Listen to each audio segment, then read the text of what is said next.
This is Optimal Living Daily episode 2503, You Must Go Do the Next Thing by Cain of Raptitude.com. And I'm Justin Malik.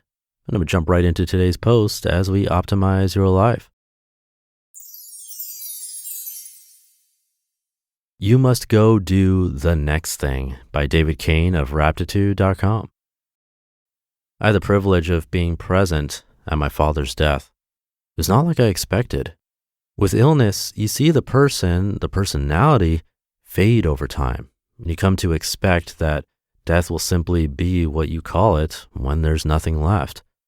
In light of this, it's easy to imagine that a life can taper down to nothing without any hard edges. But death itself does come down to a single moment. He was breathing, and a moment later, he was not. Having been aware of his prognosis for 5 years or so, I had already envisioned the moment many times, but I had it all wrong. I expected it to trigger intense grief, hysterics. Instead, I found I felt intensely happy for him. He had arrived at the finish line, and I was there to witness it. It struck me with all the suddenness of a lightning flash that he was the only one in the room with no problems at all, not a trace. All his uncertainties, needs, and worries evaporated, while ours still filled the room. I watched intently as he was freed from the enormous weight of simply being alive, an unbelievably heavy thing which I'd somehow lost track of until that moment.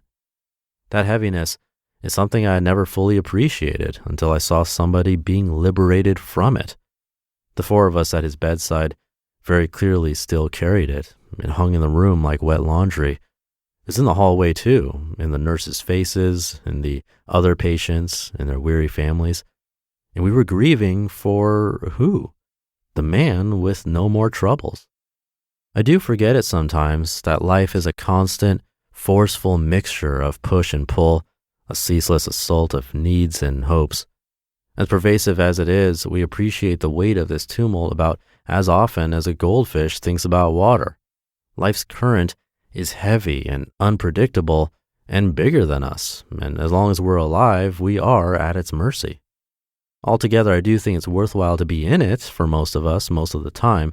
Not that we asked for it, but our fate is to dance with this immense force until it lets us go, so we better learn to dance.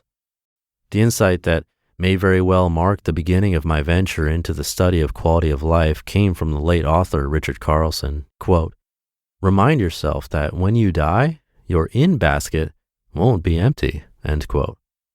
We often live life as if the point of it is to finally untangle the whole mess, to resolve all of our needs, to get to the bottom of all of our problems, to check off all our to-do items, to relieve all stress, to balance it all out. It should be plain to anyone that for every concern that is duly handled, another emerges to replace it. Yet we are so prone to looking at our list of worldly concerns as if it is something finite that we can conquer.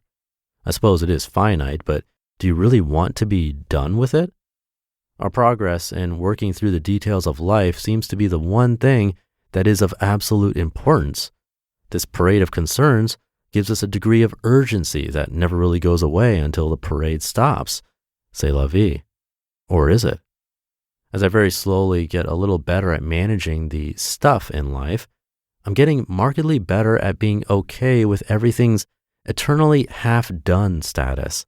I'm getting better at coexisting peacefully with stuff that needs fixing, problems I don't know how to handle, opportunities I am mismanaging, and even my anxious moods.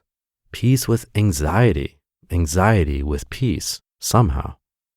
Now and then I can sit right in the middle of all of my uncertain and unfinished business and relax in the knowledge that everything really is in its right place. Strangely, the more I'm okay with everything being not quite okay, the better I am at moving the little things along to a place where they do feel okay. Make sense? Not really? That's okay.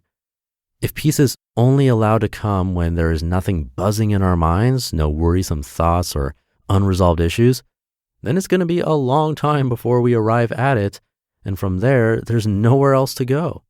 If we need to put every concern to bed before we can sit and be truly okay with the whole picture, then the world's football coaches and drill sergeants have been right all along. You can rest when you're dead. Life doesn't stop until it does. Whatever has happened, if you are alive, you must go do the next thing. After the doctor's formal pronouncement, we lingered in the room for a bit. We said our goodbyes and gave our thanks. While there was no conceivable rush to leave, eventually there was nothing else to do.